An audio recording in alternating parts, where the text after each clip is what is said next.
दोस्तों यहां पर एक सवाल है आप सभी के लिए।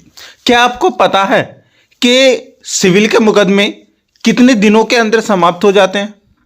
या फिर क्वेश्चन को दोबारा थोड़ा सा घुमा करके पूछा जाए तो क्या आपको पता है कौन से मुकदमे हैं कितने दिनों के अंतराल के बाद में वो कोर्ट में चलेंगे, उसके बाद में वो खारिज हो जाएंगे या फिर उनका परिणाम आ जाएगा? या फिर मुकदमे सिविल के हों या फौजदारी के हों, क्रिमिनल के हों, कितने दिन का उनका टाइम होता है? किसी को नहीं पता होगा क्योंकि अभी तक ये क्वेश्चन आपने नहीं पढ़ा होगा ना। तो दोस्तों आज जो हम बात करने वाले हैं वो यही बात करने वाले हैं कि किस मुकदमे के लिए कितने दिनों की अवधि होती है, क्या उनकी टाइम लिमिट होती है, क्या उनकी लिमिटेशन होती है, कितने दिनों में वो मुकदमे हैं वो खत्म हो सकते हैं या कितने दिनों के बाद में अगर वो खत्म नहीं हुए तो वो खारिज कर दिए जाते हैं। वेरी वेरी इंपॉर्टेंट क्वेश्चंस है आप सभी के लिए। जल्दी से पेन और नोटबुक निकाल करके हो जाइए रेडी। स्टार्ट करते हैं आज का अमेजिंग क्वेश्चन है दोस्तों, law of limitation in India. तो लॉ ऑफ लिमिटेशन जो एक्ट है आज हम उसको पढ़ने वाले हैं। ये अकेला एक्ट जो है दोस्तों वो आप सभी के लिए एक पर्टिकुलर क्वेश्चन बनाए हुए हैं और ये आप सभी के लिए जानना बहुत ही आवश्यक है क्योंकि इस क्वेश्चन से कम से कम 25 नंबर आने वाले हैं इस अकेले क्वेश्चन से। क्योंकि जब आप पढ़ेंगे LLB 5th सेमेस्टर का फर्स्ट जो पेपर है law civil procedure code and limitation act है उसमें, तो लॉ जो प्रोसीजर कोड है सिविल CPC वो तो हमने क्लियर करा दिया है, लेकिन एक क्वेश्चन रह गया था जो हमें उसमें बताना था आपको लिमिटेशन एक्ट के बारे में। तो चलिए लिमिटेशन एक्ट आपके सामने क्वेश्चन आ चुका है, स्टार्ट करते हैं। स्टार्ट यहीं से करेंगे। Law of limitation act in India, Bharat में सीमा का कानून। देखो लिमिट जो होती है ना, लिमिट एक सीमा होती है। डिटेल में पढ़ते हैं कि सीमा शब्द ही अर्थ बताता है। परिसीमन शब्द का शाब्दिक अर्थ है प्रतिबंध या नियम या परिस्थितियां जो सीमित है। ध्यान रखना, सीमित, लिमिट। किसी भी चीज की कोई हद होती है, कहते हैं ना हर चीज की एक हद होती है। या फिर एक डायलॉग है मशहूर के जब तक नाक तक पानी नहीं आ जाता जब तक इंसान बर्दाश्त करता है, उसके बाद में जो नाक तक पानी आ जाता है तब तक वेट करता है, उसके बाद से सारी जो सीमाएं हैं वो समाप्त हो जाती हैं, फिर इंसान को कुछ ना कुछ करना ही पड़ता है। तो उसी पॉइंट को बोलते हैं सीमा, ठीक है, लिमिट। तो परिसीमा का कानून उस समय सीमा के रूप में निर्धारित किया गया है जो पीड़ित व्यक्ति को विभिन्न मुकदमों के लिए दी गई है। ध्यान रखना, पीड़ित का मतलब हम वादी से करेंगे। वादी को तो आपको बहुत अच्छे से पता है, बहुत अच्छे से हमने बताया। जिस भी व्यक्ति के साथ जिस भी परिस्थितियों में किसी भी फैमिली में कहीं पर भी किसी के साथ में कुछ अन्याय हुआ है और वो अन्याय के खिलाफ लड़ने के लिए जाता है तो एक वाद प्लेंट तैयार करता है। तो प्लेंट देने वाले को ही हम क्या कहेंगे, इसमें वादी कहते हैं, ठीक है। जो पीड़ित या उसको पीड़ित व्यक्ति भी कह सकते हैं, जिसके भीतर वे निवारण या न्याय के लिए अदालत से संपर्क वो करते हैं। मतलब जिसके साथ में जो भी हुआ वो उसको निवारण करने के लिए, न्याय मांगने के लिए अदालत के सामने जाएंगे। तो इसकी मुख्य विशेषताएं अब क्या है, देखिए परिसीमा अधिनियम में 32 धाराएं और 137 अनुच्छेद है। ध्यान रखना, लिमिटेशन एक्ट की बात चल रही है। लिमिटेशन एक्ट में 32 धाराएं हैं और 137 अनुच्छेद हैं। लेखों में 10 भागों में यह विभाजित किया गया है। पहला भाग खातों से संबंधित है, अकाउंट से संबंधित है। दूसरा भाग अनुबंधों से संबंधित। अनुबंध का मतलब आपने कॉन्ट्रैक्ट पढ़ा दोस्तों, कॉन्ट्रैक्ट, तो कॉन्ट्रैक्ट को ही अनुबंध कहते हैं, संविदा। तीसरा जो भाग है वो घोषणा से संबंधित है। चौथा भाग डिक्री, आदेश, डिक्री से संबंधित, लिखित डिक्री से संबंधित है। पांचवा भाग अचल संपत्ति से संबंधित है। छठा भाग चल संपत्ति से संबंधित है। संपत्ति, सातवां भाग अपकृत्य, ध्यान रखना, अपकृत्य से संबंधित है। आठवां भाग ट्रस्ट और ट्रस्ट संपत्ति का कोई ट्रस्ट हो उससे संबंधित है। और 9वां भाग विविध मामलों से संबंधित है। और अंतिम भाग 10वां वो मुकदमों से संबंधित है जिनके लिए कोई निर्धारित अवधि नहीं है। अब एक बात का यहां पर ध्यान रखें कि अभी मैंने बताया था सिविल मुकदमे, तो सिविल मुकदमों में क्या होता है, कोई भी अगर आप वाद दायर करते हैं तो उसकी एक समय सीमा होती है। कुछ कंडीशन ऐसी होती है जो सिविल के नहीं, क्रिमिनल के भी मुकदमे होते हैं, उनमें भी एक अवधि होती है। लेकिन सीधा सीधा बताया जा रहा है कि जो भी मुकदमे हैं, पॉइंट नंबर 10 में जो उसमें बताया गया है कि जो मुकदमे अंतिम भाग में उन मुकदमों से संबंधित है जिनके लिए कोई निर्धारित अवधि नहीं होती। मतलब कि 10वें भाग को अगर हम पढ़ेंगे तो उसमें जितने भी मसले होंगे, जितने भी तरह के मुकदमे होंगे, उनको पढ़ करके हम बता सकते हैं कि भैया इनमें कोई भी अवधि नहीं होती। जैसे वो कहते हैं ना कि भैया केस तुम्हारे पास आज केस चला और हो सकता है कि तुम्हारा जीवन समाप्त हो जाएगा लेकिन केस खत्म नहीं होगा। और ये कहावत भी है, ठीक है, कि वादी मर जाता है और वाद चलता रहता है।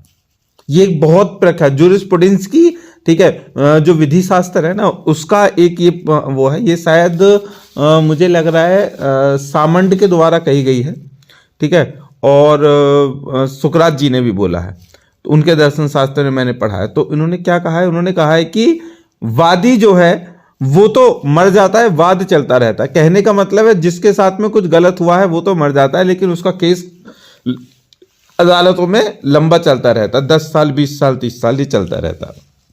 लेकिन हम उसकी बात नहीं करने वाले, हम बात करने वाले हैं उन केसों की, उन मुकदमों की, उन मसलों की जिनमें एक लिमिट होती है, सीमा होती है।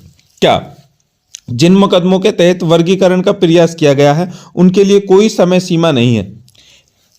गिरवी रखी गई अचल संपत्ति के मोचन या कब्जे की वसूली के लिए गिरवीकर्ता द्वारा मुकदमे के मामलों में या फौजदारी या मुकदमे के लिए बंधक के मामलों में सीमा अवधि 60 साल से घटाकर 30 साल कर दिया।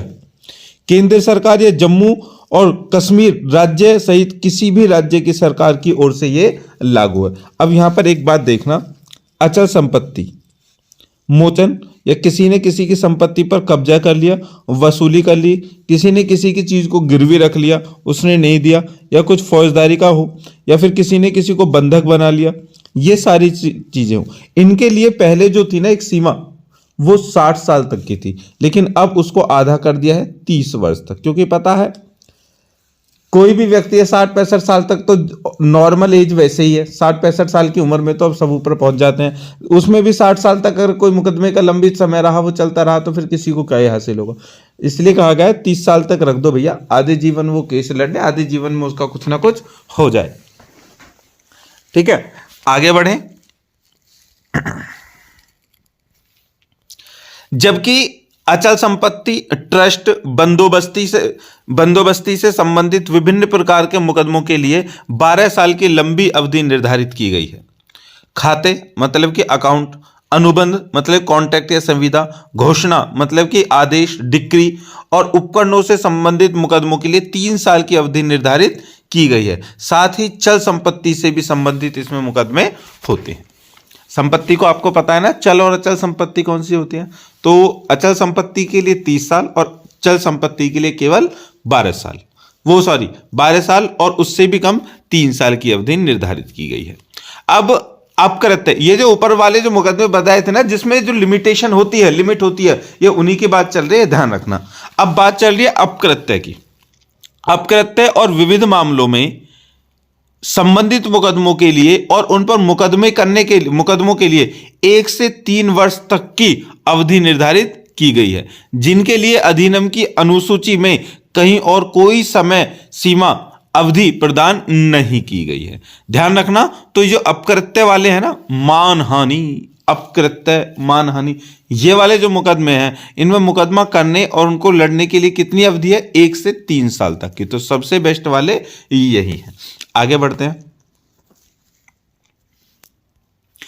सीमा मतलब कि लिमिटेशन के कानून की जड़ें इंटरेस्ट, रिपब्लिक, युट, सिट, फिनिश, लिटियम कहावतों से मिलती है। ये एक कहावत है, इंटरनेट पे डालोगे ना तो इसका हिंदी वर्जन सारा सब कुछ मिल जाएगा, जिसका अर्थ है कि समग्र रूप से राज्य के हित में मुकदमेबाजी की एक सीमा होनी चाहिए। और विजिलेंटिबस, नॉन डॉर्मिएंटिबस, जुरा, सब वेनियंट, जिसका अर्थ है कि कानून होगा केवल उन्हीं की सहायता करें जो अपने अधिकारों के प्रति सचेत है, न कि उनकी जो इसके प्रति सोते रहते हैं। मतलब कि कहावत वो नहीं है। अरे यार मतलब कि दोस्तों क्या था, जब हमारी दादी थी ना, तो जैसे कि पापा कुछ सामान लेकर के आते थे खाने के लिए, पीने के लिए, ठीक है, तो कभी सामान छोटी सी बहन है, ठीक है, वो खा जाती थी, कभी बड़े भाई हैं वही खा जाते थे, मुझे मिलता नहीं था, मैं जा करके फिर रोता था, मुझे नहीं मिले, मुझे मेरे केले कहाँ। तो दादी कहती थी अच्छा वो कहावत ना सुनी तूने कि सोते का कटरा जागते का कटिया। अब मैं सोचता था सोते का कटरा जागते का कटिया, इसका मतलब क्या है? उन्होंने कहा कि जब भी जो गाय का वो जो भैंस का जो बच्चा होता है ना कटरा, वो सोता रहता है, ठीक है, और उसको इसलिए कभी कभी दूध नहीं मिलता, लेकिन कटिया जो है ना वो बहुत चुस्त फुर्त रहती है, वो हमेशा दूध पी जाती है। तो वो कहावत वहां से बनी है। तो यही वाली कहानी ये है कि इन्होंने कहा है कि लिमिटेशन एक्ट में उसको फायदा मिलेगा, लिमिट में उसको फायदा मिलेगा जो अपने अधिकारों के प्रति सचेत है, जिसको पता है कि हाँ हमें अब यहाँ पर दूध मिलने वाला है, हमें भूख लग रही है तो दूध ले लें, और जो सोता रहेगा उसके लिए कुछ नहीं है। परिसीमा का कानून वैधानिक समय सीमा निर्दिष्ट करता है जिसके भीतर कोई व्यक्ति कानूनी कार्यवाही शुरू कर सकता है या कानूनी कार्रवाई ला सकता है। यदि कोई मुकदमा निर्धारित समय की समाप्ति के बाद दायर किया जाता है तो वो परिसीमा द्वारा वर्जित कर दिया जाएगा। इसका मतलब यह है कि जिस समय के भीतर कानूनी कार्यवाही शुरू की जानी चाहिए थी उसकी समाप्ति के बाद अदालत के समक्ष लाया गया मुकदमा प्रतिबंधित कर दिया जाएगा। कहने का मतलब है कि आज किसी ने आपके साथ में अपकृत्य कर दिया और अब तुम सोच रहे हो ये बहुत पावरफुल इंसान है, मैं इससे कैसे लड़ूं? नहीं, पहले मैं थोड़ा पैसा कमा लेता हूँ, रुतबा कर लेता हूँ, उसके बाद मैं इससे लड़ूंगा कोर्ट में जाकर के। अब वो रुतबा और पैसा कमाने के चक्कर में 1 साल से ज़्यादा हो गया, फिर तुमने उसके खिलाफ मुकदमा दर्ज करवाया, ले जाकर के अदालत में पहुंच गए, सर उसने मेरे साथ में ऐसा किया था। अदालत कहेगी भाई मूर्खानंद इंसान, तुम्हें पता नहीं है, लिमिटेशन एक्ट नहीं पढ़ा तुमने, एमडी सर ने नहीं पढ़ाया तुम्हें लिमिटेशन एक्ट। उसमें हर एक कानून के हर एक वाद दायर करने के लिए, हर मुकदमा दायर करने के लिए, हर केस करने के लिए उसमें उन्होंने बताया है कि कौन कितने दिन के अंदर उस केस को कर सकते हैं दायर। अब वो कहेगा सर वो तो हमने पढ़ा ही नहीं है। तो अब ये इसकी समय सीमा जो है, लिमिट जो है वो खत्म हो चुकी है, अब इसका कोई मतलब नहीं है। उसने तुम्हारे साथ किया है नहीं किया भैया वो खत्म हो गया। अगर 1 साल के अंदर तुम आ जाते, तुम्हारे साथ में जो भी अपकृत्य हुआ है हम उसके खिलाफ लड़ते, अब नहीं लड़ेंगे, खत्म केस। समझ गए ना? तो केस लड़ने के लिए जरूरी है कि जिस तरह का आप केस करवा रहे हैं उसके लिए भी जानकारी होनी, भैया कितने दिन के अंदर तुम केस लड़ सकते हो। आगे बढ़े। परिसीमा का कानून चरणों में विकसित हुआ और अंततः 1963 की परिसीमा अधिनियम का रूप ले लिया। 1859 से पहले पूरे भारत में परिसीमा का कोई कानून लागू नहीं था। 1859 में ही सीमा से संबंधित एक कानून 1859 का अधिनियम 14 बनाया गया था जो सभी न्यायालयों पर लागू था। लिमिटेशन एक्ट को बाद में 1871, 1877, 1908 में निरस्त कर दिया, मतलब कि बर्खास्त कर दिया, खत्म कर दिया गया। लिमिटेशन एक्ट 1908 को तीसरे कानून आयोग द्वारा निरस्त कर दिया गया और 1963 का लिमिटेशन एक्ट लागू हुआ। ध्यान रख रहे, 1908 के बाद 63 में लागू हुआ। 1908 का अधिनियम केवल विदेशी अनुबंधों का उल्लेख करता था, जबकि 1963 का अधिनियम जम्मू और कश्मीर के क्षेत्रों या किसी विदेशी क्षेत्र में प्रवेश किए गए अनुबंधों के बारे में बात करता था। तो इस तरह से ये जो लिमिटेशन एक्ट है कब पनपा, फिर डूब गया, फिर खत्म कर दिया, फिर आया, लेकिन 1963 वाला था, ठीक है, ये सबसे बेहतरीन था जो चल रहा। अब इस जो एक्ट था ये, ठीक है, इसका ऑब्जेक्टिव मतलब कि उद्देश्य क्या थे? देखिए, परिसीमा का कानून लिमिटेशन एक्ट एक समय अवधि, मतलब कि किसी भी टाइम उसकी ड्यूरेशन, समय अवधि को बोलते हैं दोस्तों, ड्यूरेशन डिसाइड करता है जिसके भीतर किसी अधिकार को न्यायालय में लागू किया जा सकता है। अधिनियम की अनुसूची में विभिन्न मुकदमों के लिए समय अवधि प्रदान की गई है। इस अधिनियम का मुख्य उद्देश्य मुकदमे को लंबे समय तक चलने से रोकना और मामलों का त्वरित का मतलब तुरंत निपटान खत्म करना है, जिसका प्रभावी मुकदमा चलाया जा सके। जम्मू और कश्मीर पुनर्गठन अधिनियम 2019 के अनुसार परिसीमन अधिनियम के प्रावधान अब पूरे भारत में लागू होंगे। परिसीमा अधिनियम 1963 में परिसीमा की अवधि के लिए समय की गणना देरी की माफी आदि से संबंधित प्रावधान शामिल हैं।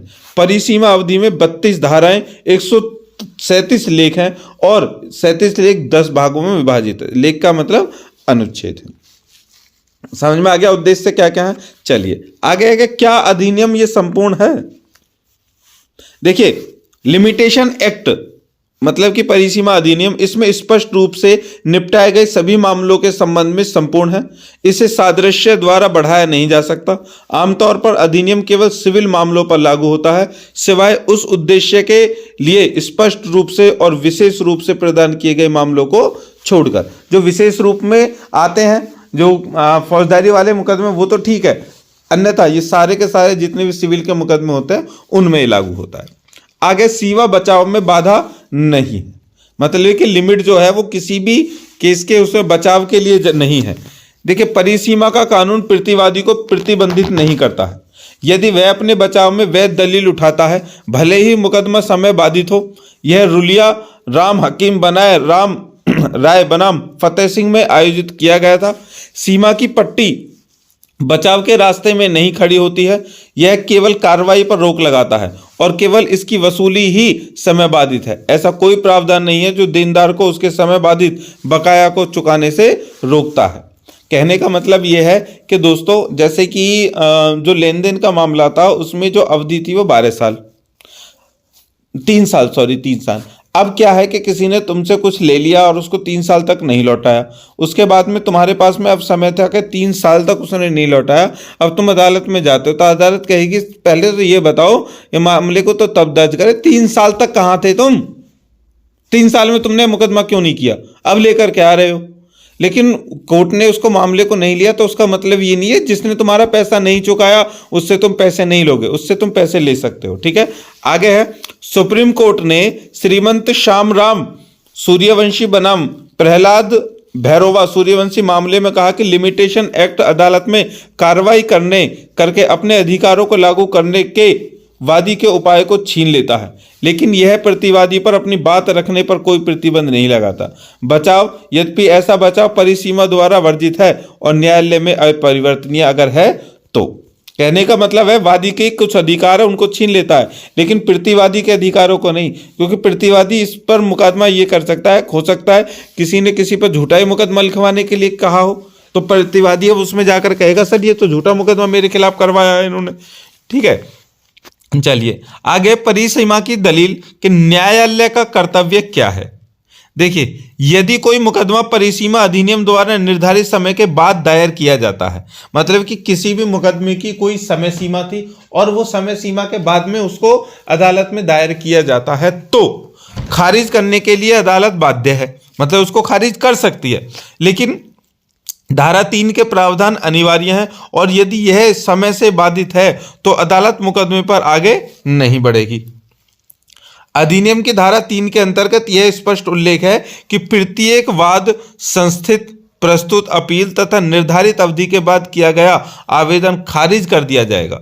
हालांकि बचाव के तौर पर परिसीमा स्थापित नहीं किया जाता, मतलब कि अगर एक अवधि के बाद में, अब ये वादी नहीं, प्रतिवादी के लिए भी इसमें थोड़ा सा हक है कि अगर देखिए, एक अभी 2 हफ्ते पहले एक केस आया था हमारे पास में। ठीक है, एक मतलब कि यहाँ का लड़का था बुलंदशहर का, वो महाराष्ट्र में ड्यूटी करता था।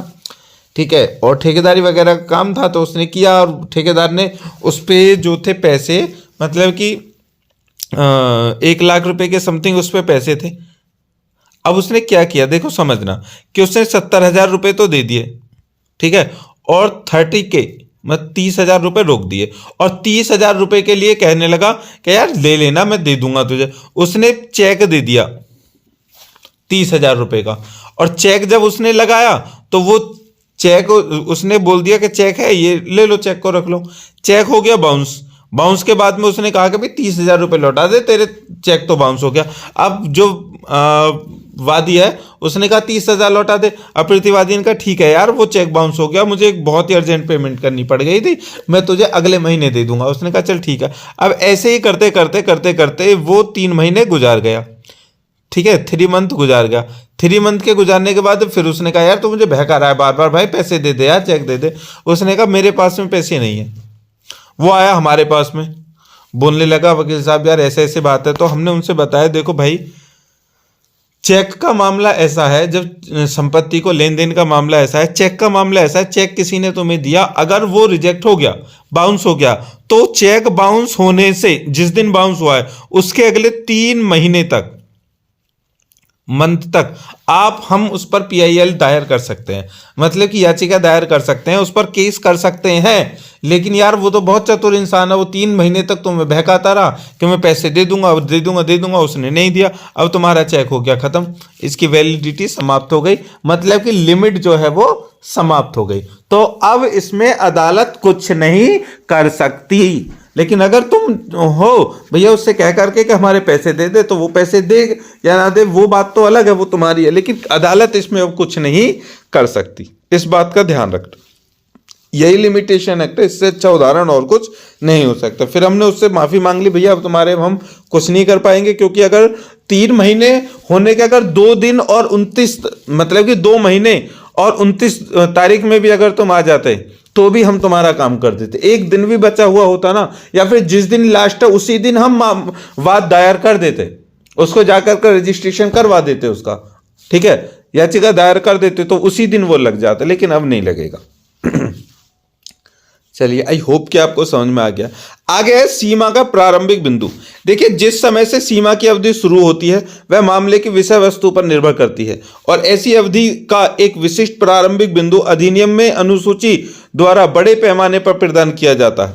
यह आमतौर पर उस तारीख से शुरू होता है जब सम्मन या नोटिस दिया जाता है, या वह तारीख जिस पर डिक्री या निर्णय पारित किया जाता है, या वह तारीख जिस पर मुकदमे का आधार बनने वाली घटना है। अब ट्रस्टी पोर्ट बॉम्बे बनाम द प्रीमियर ऑटोमोबाइल्स में सुप्रीम कोर्ट ने माना कि सीमा का प्रारंभिक बिंदु कार्रवाई के कारण का संचय है, कि जिस दिन से कार्रवाई शुरू हुई। कहने का मतलब हमने बताया ना कि अगर वो 2 महीने और 29 दिन के बाद भी आ जाता ना 30वें दिन, तो उसी दिन हम उसकी फाइल को क्या करवा देते, फाइल बना करके तुरंत उसको हम दायर कर देते, और जिस दिन वो दायर हो जाती उस दिन हो जाता। अब यहाँ पर एक बात रखो, जिस दिन हम दायर करने जाने, हो सकता है उस दिन अदालत में स्ट्राइक हो, जज साहब छुट्टी पर हो, कुछ भी हो, लेकिन नहीं, अगर हम उनके ऑफिस में जाकर के हम उस पर सिग्नेचर करवा देते हैं, मोहर लगवा देते हैं, तो जज साहब हो या ना हो, अदालत छुट्टी पर हो या कुछ भी हो, भाई साहब उसी दिन का वर्क लगेगा। लेकिन अगर अदालत ही बंद है, अदालत पूरी छुट्टी पर है, तो फिर उससे अगले दिन की तारीख लगेगी। लेकिन अदालत खुली हुई है और जज नहीं है, या फिर कोई भी ऐसी कंडीशन है, तो तुम्हारी उसी दिन से लगेगी। तो प्रारंभिक बिंदु किस दिन का माना जाएगा, जिस दिन तुमने कार्रवाई शुरू की। परिसीमा की समाप्ति अवधि जब न्यायालय बंद हो। देखो, अभी हमने बताया ना, तो जब कोई अदालत किसी निश्चित दिन बंद हो जाती है और परिसीमा की अवधि उस दिन समाप्त हो जाती है, तो कोई भी मुकदमा, अपील या आवेदन उस दिन अदालत में लाया जाएगा जिस दिन वह फिर से खुलेगी। इसका मतलब यह है कि किसी पक्ष को उसकी अपनी गलती से नहीं, बल्कि उस दिन अदालत बंद होने के कारण रोका जाता है। परिसीमा अधिनियम की धारा 4 में प्रावधान है कि जब किसी मुकदमे, अपील या आवेदन के लिए परिसीमा की अवधि निर्धारित की जाती है और ऐसी अवधि उस दिन समाप्त होती है जब न्यायालय बंद होता है, तो ऐसा मुकदमा, अपील, आवेदन संस्थित प्रस्तुत किया जाएगा जिस दिन न्यायालय पुनः खुलेगा। इस धारा के स्पष्टीकरण में उल्लेख किया गया है कि इस धारा के अर्थ के अंतर्गत किसी न्यायालय को किसी भी दिन बंद माना जाएगा यदि न्यायालय के सामान्य कामकाज के किसी भी भाग के दौरान वह उस दिन बंद रहता है। तो बताओ भैया, तुम्हें इस बात का ध्यान रखना है कि कोर्ट खुला रहना चाहिए। आगे है, उदाहरण के लिए यदि कोई अदालत 1 जनवरी को फिर खुलती है और अपील दायर करने का समय 30 दिसंबर को समाप्त हो रहा है, तो वह दिन जिस दिन अदालत बंद रहती है, तो 1 जनवरी को अदालत द्वारा खुलने पर अपील की जा सकती है। आगे है, विलंब के लिए क्षमा। देखिए, देरी की माफी करने का मतलब है कि कुछ मामलों में समय का विस्तार दिया गया है, बशर्ते ऐसी देरी के लिए पर्याप्त कारण हो। धारा 5 कुछ मामलों में निर्धारित अवधि के विस्तार के बारे में बात करती है। इसमें प्रावधान है कि यदि अपीलकर्ता या आवेदक अदालत को संतुष्ट करता है कि उसके पास उस अवधि के भीतर अपील या आवेदन करने को प्राथमिकता न देने का पर्याप्त कारण है, तो ऐसी अपील या आवेदक को निर्धारित समय के बाद स्वीकार किया जा सकता है। कहने का मतलब वो जो हमने अभी चेक वाला जो केस बताया था कि वो नहीं आया, वो आया था 3 महीने और 10 दिन बाद में हमारे पास आया था। हमने उससे कहा था भैया तुम 10 दिन पहले आ जाते तो तुम्हारा काम कर देते, लेकिन अब उसमें 10 दिन हो गए। अब हमने पूछा कि तुम क्यों नहीं आए थे, उसने सीधा सीधा ये कहा कि वो मुझे बहका रहा था। तो भैया according to the limitation act का आर्टिकल जो धारा है वो 5 के अकॉर्डिंग ये कहती है कि अगर तुम्हारी कोई कंडीशन ऐसी थी, मतलब कि सपोज करो कि उसका एक्सीडेंट हो जाता और वो एक्सीडेंट होने के बाद में 3 दिन तक हॉस्पिटल में रहता, उसके बाद रिकवरी होकर के तब हमारे पास आता, तो हम उस केस को अदालत के सामने ले जाते और उसमें दायर करवा देते और उसमें कहते सर जो हम वादी है हमारे,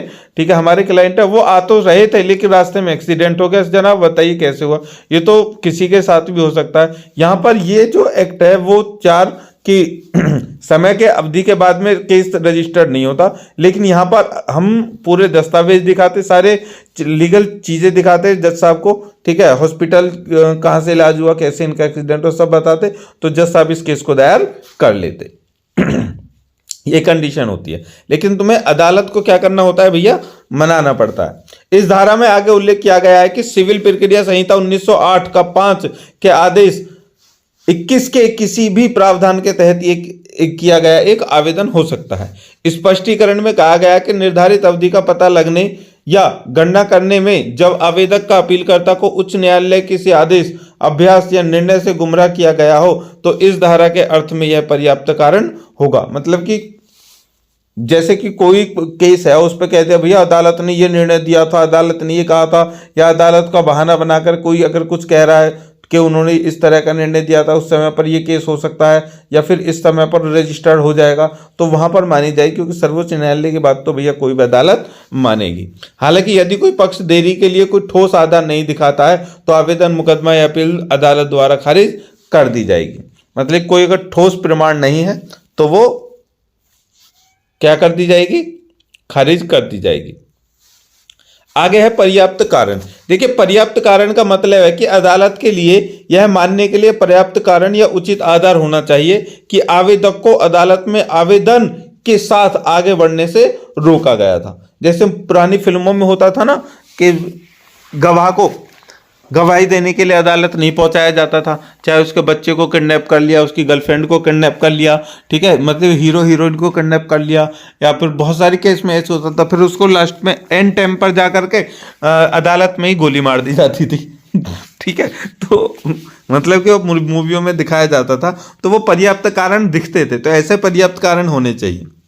राज्य एनसीटी दिल्ली बनाम अहमद खान में यह कहा गया कि अभिव्यक्ति पर्याप्त कारण को एक उदार निर्माण प्राप्त होना चाहिए। बलवंत सिंह मृत बनाम जगदीश सिंह और अन्य में सुप्रीम कोर्ट ने माना कि आवेदक के लिए पर्याप्त कारण बताना अनिवार्य है, जिसके कारण उसे मुकदमे में कार्यवाही जारी रखने से रोका गया था। इस मामले में कानूनी प्रतिनिधियों को रिकॉर्ड पर लाने के लिए आवेदन दाखिल करने में 778 दिन की देरी हुई थी। तो अब 778 दिन की देरी को किस बहाने से रोकोगे भैया आप? 1-2 दिन के लिए तो कह दो कि हमें किडनैप कर लिया था या फिर कुछ भी, इतनी देर में कैसे बताओगे? अब यदि किसी आवेदक ने पर्याप्त कारण बताया है या नहीं, यह अदालत के विवेक और प्रत्येक मामले की परिस्थितियों पर निर्भर करता है। उदाहरण के लिए एक अदालत चिकित्सा आधार पर देरी को माफ कर सकती है। देखो अभी हमने बताया था ना कि चिकित्सा मतलब कोई बीमारी का कारण हो जाता है तो उस पर आपकी जो लिमिट है उसको बढ़ा सकती है।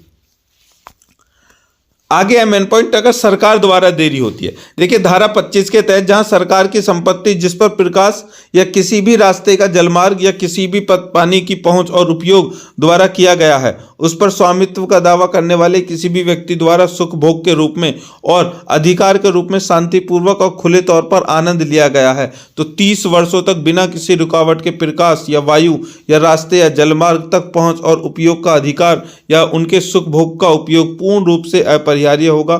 निजी संपत्ति के मामले में 20 वर्ष की अवधि है। आगे है समय का बहिष्कार।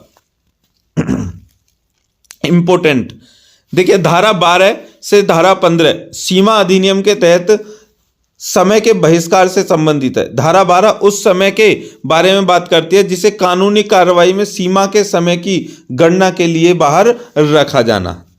उपधारा 1 कहती है कि जिस दिन कार्रवाई का कारण उत्पन्न होता है उस दिन को किसी भी मुकदमे, अपील, आवेदन के लिए परिसीमा की अवधि की गणना करते समय बाहर रखा जाएगा, जिस दिन से ऐसी अवधि की गणना की जाएगी। मतलब कि अगर तुमने किसी दिन केस अदालत में दाखिल किया है तो उस दिन को, जिस दिन दाखिल किया है उस दिन केवल दाखिल होगा, कुछ भी केस आगे कार्रवाई नहीं होगी, तो उस दिन को गिनने में नहीं माना जाएगा।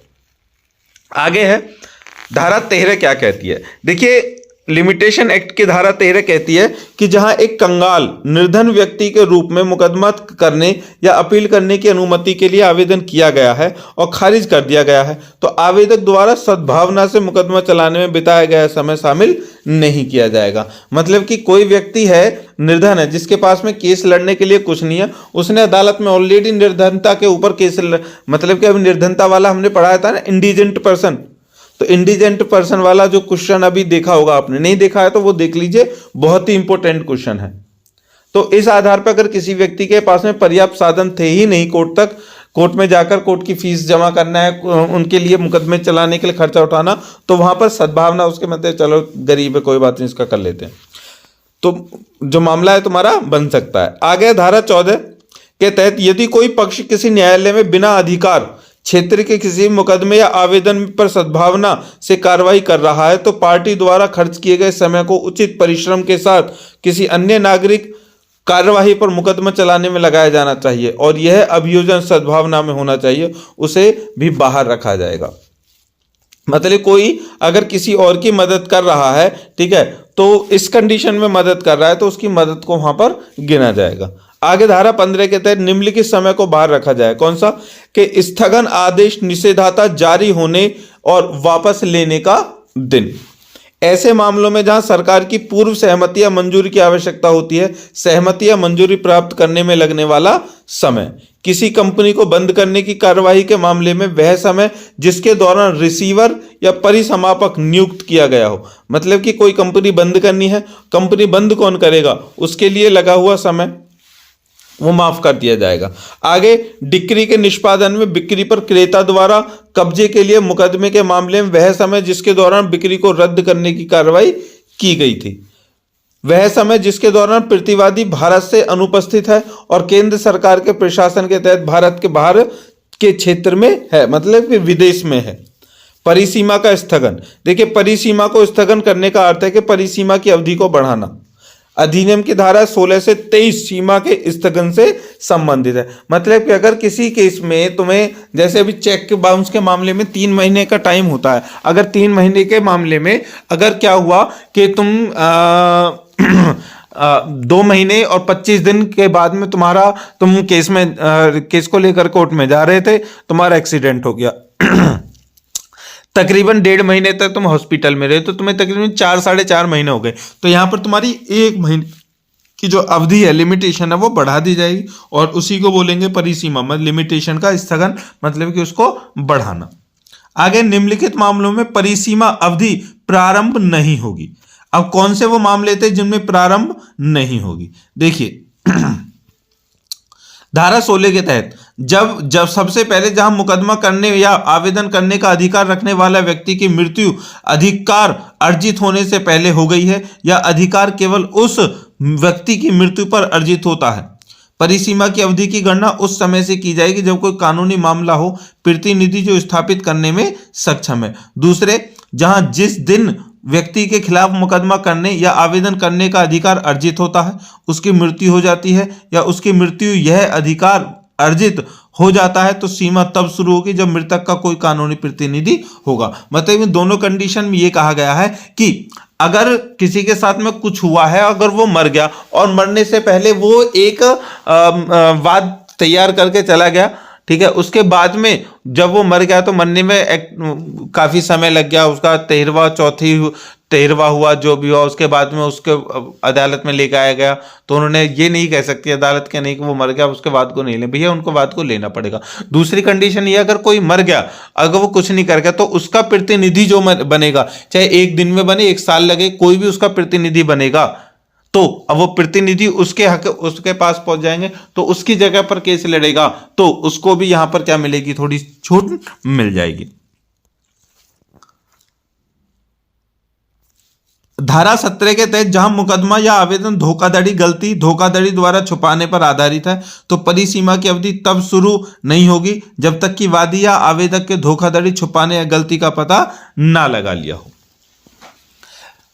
धारा 18 के तहत किसी संपत्ति या अधिकार के संबंध में दायित्व की स्वीकृति के मामले में सीमा की एक नई अवधि की गणना स्वीकृति पर हस्ताक्षर किए जाने के समय से की जाएगी। मतलब उनके बीच में अगर कोई समझौता हुआ हो, कहीं पर सिग्नेचर हुए, कुछ भी हुआ, उसके अकॉर्डिंग। धारा 19 जहां ऋण या विरासत पर ब्याज के कारण भुगतान किया जाता है, भुगतान किए जाने पर सीमा की एक नई अवधि की गणना की जाएगी। धारा 20 केवल धारा 18 और 19 का एक और स्पष्टीकरण है। इसमें कहा गया है कि विकलांगता के तहत अभिव्यक्ति विधिवत अधिकृत में वैध अभिभावक समिति प्रबंधक या ऐसे अभिभावक समिति या प्रबंधक द्वारा विधिवत अधिकृत एजेंट इसमें शामिल होंगे। मतलब उनकी जगह पर जो कोई मतलब कि ऐसे समझो कि कोई अपंग व्यक्ति है जिसके हाथ नहीं है या फिर आंख नहीं है, कुछ भी नहीं है, तो उसकी जगह पर कोई एजेंट उसका काम करेगा। मतलब उसकी जगह पर कोई और काम करेगा और जब तक उसको नियुक्त करेगा उसके बारे में वो सारी जो कंडीशन बीच की होगी ना, उसको यहाँ पर नहीं गिना जाएगा सीमा के अंदर। नेक्स्ट पॉइंट है शून्य आदेश सीमा।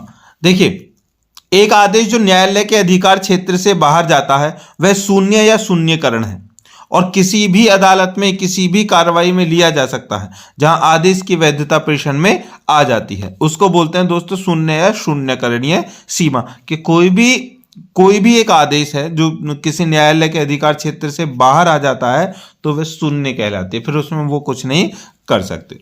सुखदेव राज बनाम पंजाब राज्य में अदालत ने माना कि शून्य आदेशों के लिए भी एक मुकदमा दायर किया जाता है जो सीमा अधिनियम से संलग्न अनुसूची द्वारा निर्धारित सीमा की अवधि पर लागू होती है। तो आगे अब है निष्कर्ष। देखिए, परिसीमा कानून मतलब कि लिमिटेशन एक्ट उस समय को निर्धारित करता है जिसके भीतर कोई व्यक्ति अपनी कानूनी अधिकार को लागू कर सकता है। यह अधिनियम मामलों पर नियंत्रण रखता है ताकि वो लंबे समय तक ना खींचे। ध्यान रखना, समय सीमा जो है वो किसी भी केस को वो कितना लंबा चल सकता है, कब उसको दायर किया जा सकता है, क्या उसकी लिमिट हो सकती है, उसको ध्यान में रखकर ही अदालत उसको देखती है। क्योंकि उनका सीधा उद्देश्य यह होता है कि वो अपने उस मामले को बहुत जल्द से निपटा लें, उसमें कोई भी देरी ना हो, वो लंबे समय तक ना चले।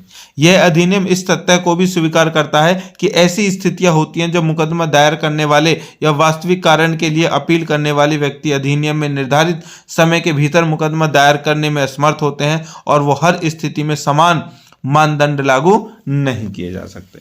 ये जो मतलब कि लिमिटेशन एक्ट खुद कहता है कि अगर जो समय सीमा तुमको दी गई है, जितना समय निर्धारण दिया गया है और उस समय के अंदर तुम कार्रवाई नहीं करते हो तो तुम्हें जो व्यक्ति उस समय सीमा के अंदर कार्य कर रहा है उसके बराबर में नहीं रखा जाएगा। हमेशा तुम्हारा घाटा होगा, तुम हमेशा पीछे रह जाओगे। इसीलिए लिमिटेशन एक्ट को जानना बहुत जरूरी है दोस्तों, क्योंकि इससे तुम्हारे जो मामले बहुत लंबे खिंच जाते हैं उनको आप कंट्रोल कर सकते हो, जल्दी एक अच्छा फैसला लेकर के आ सकते हो। तो ये था हमारा क्वेश्चन लिमिटेशन एक्ट का। इसमें जितने भी पॉइंट दिए गए हैं वो अपने आप में एक क्वेश्चन है, बहुत ध्यान से सही करके रखिएगा। पेपर में ये बहुत बड़ा क्वेश्चन बनने वाला है, 20 नंबर तो डेफिनेटली आपको दे करके जाएगा। तो मिलते हैं नेक्स्ट क्वेश्चन में। जल्दी से वीडियो को सब लोगों को शेयर कर दीजिए। हमारे साथ में जुड़ना चाहते हैं नई वीडियो अपडेट और नोटिफिकेशन के लिए तो नीचे डिस्क्रिप्शन में लिंक दिया गया है व्हाट्सएप ग्रुप का, उसको ज्वाइन कर लीजिए। और इसकी PDF चाहते हैं तो टेलीग्राम चैनल को ज्वाइन कर लीजिए। बाकी उसके अलावा आप हमें हमारे फेसबुक पेज और हमारे इंस्टाग्राम पर भी, जो हमारा हैंडल है लॉ लाइफ बाय MD, पर भी हमें ज्वाइन कर सकते हैं। ठीक है, मिलते हैं दोस्तों। पढ़ाई करते रहिए, एग्जाम बहुत नजदीक है। बिल्कुल भी अपने आप को आराम मत दो, आराम दे देना 20 दिन बाद। चलिए, बेस्ट ऑफ लक। जय हिंद।